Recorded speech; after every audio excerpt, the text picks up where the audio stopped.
Give me your take. Something that's a little bit risky. It could be milk, it could be wine, however it ages. We'll see how it goes. But standing out there watching practice, we all have like deep harbored thoughts that we would never really say in public. I'm gonna force a couple of those out here. Give me your one. Give me your one that you feel like you have a strong lean on, but you don't believe in it either way yet.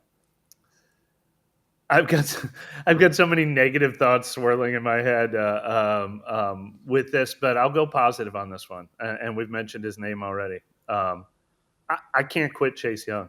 I like. I still believe. He's And your look, this Kendra. is He's your Kendra. yeah. He's my Kendrick. Well, This more so because he could actually play though. But this yeah, isn't necessarily from watching minicamp and OTAs because, as we've said, the defensive lineman didn't do anything out there, but there's an investment level with him. I kind of admittedly wondered about his buy-in last year. He kind of had to settle for coming to the Saints on a one-year deal while he was having neck surgery, and his market didn't play out. But this year, I think he chose the Saints. He spent a year here. He wanted to be here. Signed his 3-year deal here. This is where he decided to stay, fully healthy. Watching him in OTAs and minicamp, watching him in 7-on-7 drills, embracing new defense in Brandon Staley. If it's ever going to work for him, this is the year for it to work. It's probably the healthiest he's been in an offseason in his career. He's still relatively young. And there's just not a lot of guys I look at on that defense, and I'm like, well, that guy could be special. That guy could be special. He's still that guy could be special for me. So I'm not my hot take isn't necessarily book it. Chase Young is going to be great, but my hot take is he's still a pivot point for this team that could change our outlook on them. absolutely. Like for this, no question about it. He's a good pick for this.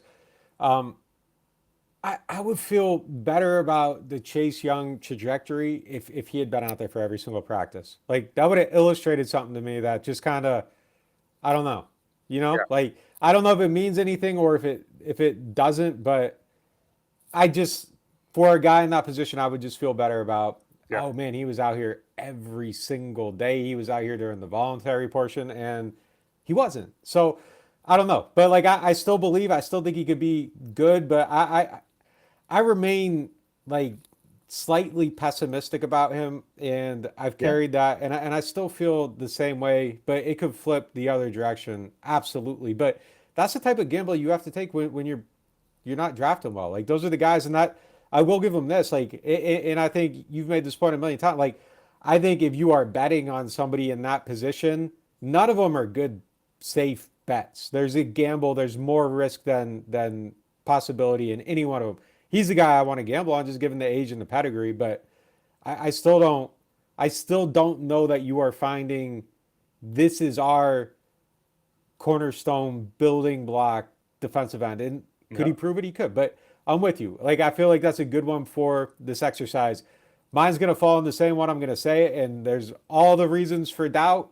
But like my hottest take watching these practices out there is that like maybe Juwan can be okay. They were finding him a lot. Tight ends in general were getting the ball a lot. He had a good even split between Rattler and Shuck. I went through and I looked at it and I was thinking maybe Shuck or I'm sorry, maybe Rattler hit him more because Rattler kind of attacks that middle quadrant of the field. It was a pretty even split. By the end of these practices, he was second on the team in receptions with 9 and second on the team in targets with 11, just behind Rashid Shaheed, who was 12 of 13 catch wise. He had a productive camp. And look, it goes beyond just him. Like that position in general. Jack Stoll, 6 catches on 6 targets. Trayton Welch had a lot of targets, a lot of catches. Like the tight ends were getting passes in this offense. So maybe Juwan Johnson has like some consistent productivity throughout. And look, I will say like he came to life last year after Derek Carr disappeared. So maybe there was a chemistry issue too. I would bet against it. I'm not drafting him early in fantasy, but that's my possible wine, possible milk take after OTAs and minicamp. This is huge. This is great news. We can talk about this off air. I have so much. It's just been weighing me down. I have all this Juwan Johnson stock that I bought. 2 years ago when Derek Carr first arrived and they spent the offseason. I mean, I think Juwan Johnson, you can check your notes. I think he caught 50% of all the passes in OTAs and minicamp that year. And then we're sitting at his locker and he's talking about how he studied this Julian Edelman film because that's the role he's going to play in this offense. And Derek Carr loves those choice routes. And he had this big smile on his face. And then first preseason game comes around and he hits Juwan Johnson twice on that opening touchdown drive. And I'm like, writing fantasy advice about Juwan.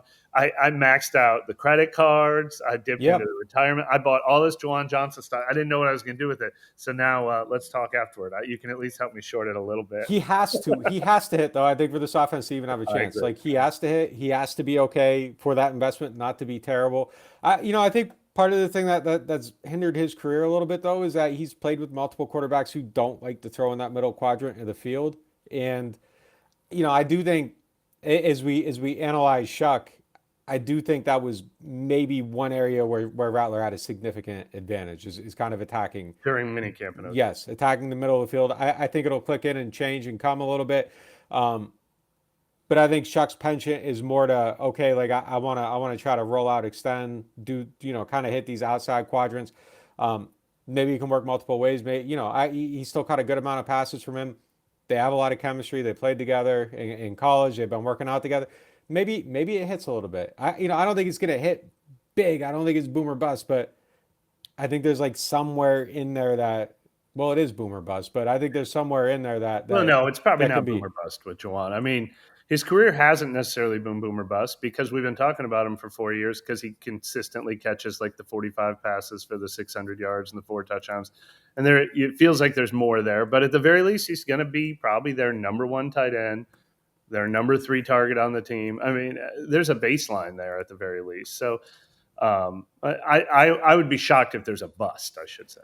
The thing with Juwan is like if he could just have like a steady 40 per game, like I feel like the viewpoint would be a little bit different, but it feels too often like it's like 30, 0, 0, 13, 56, 27, 12, 66, 80. Like it kind of feels like that's how his games go. And if it was just kind of like a consistent 40, 50 yards a game, I feel like it would just play out completely different. Because last year was like quiet. And then like he hits at the end of the year and all of a sudden it looks like, things are coming together for him. But it's kind of those disappearances within it. But like if he just had his steady 700 and it was just, you could allocate X amount of something every week, I feel like it would just come off a little bit differently and maybe add a big game on top of it. And I think that's where you get to the next level. But he gets to his 700 and it's kind of just like, you just feel like there's little stretches where you don't notice him. And I do think some of that's probably quarterback dependent a little bit. We saw it last year, but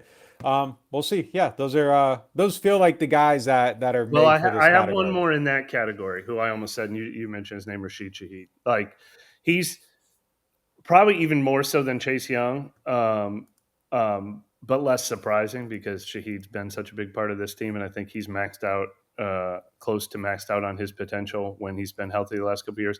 But he's right back to this camp looking like. I mean, I think if you watched practices and you didn't know the makeup of this team, you'd think he was wide receiver 1. I mean, you had the numbers. Was he led the team in catches? In yes, yeah, 12 or 13. And it wasn't just. I mean, we know what Rashid Shaheed does. He runs deep and he catches those 5 deep passes a year that are big impact plays. But man, he's working in traffic. They're giving him run after the catch opportunities. He's catching slants. He's catching the most passes from both quarterbacks. He's got the speed. He's got the opportunity in this offense. Kellen Moore should have a vision for how to use him. So I think this would be a good time to buy Rashid Shaheed stock as well.